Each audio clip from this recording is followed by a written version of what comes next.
meinem letzten Video haben wir über den Unterschied gesprochen zwischen dem, was wir beobachten und wahrnehmen und unsere Interpretation, unsere Bewertung.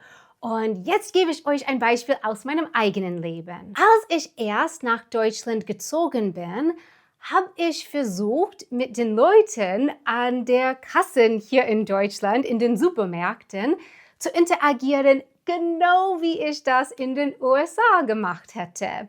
Und ja, es hat nicht funktioniert, wie ich es mir vorgestellt habe. Und danach habe ich entweder gedacht, etwas sei mit mir falsch und deshalb wollte die Person nicht mit mir sprechen. Also ich habe mich beurteilt oder ich habe gedacht, etwas war mit der Person an der Kasse falsch. Also ich habe die Person beurteilt. Zum Beispiel, vielleicht habe ich sie als unfreundlich oder unhöflich oder sowas in der Richtung abgestempelt, genau, abgestempelt, also beurteilt. Und diese Interpretationen und Bewertungen, die sind meins. Und das habe ich auch in den Kommentaren unter meinen Wanted Adventure Videos gesehen.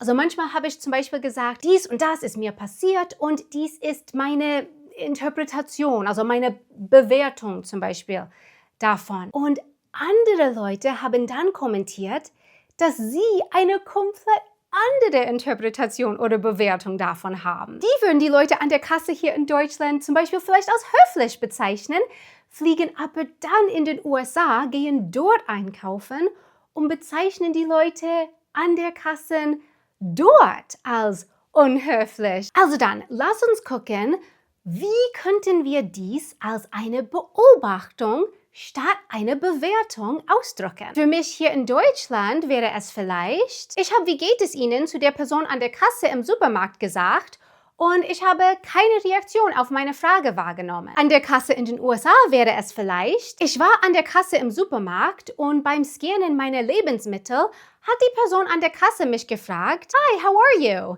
Any plans for the weekend?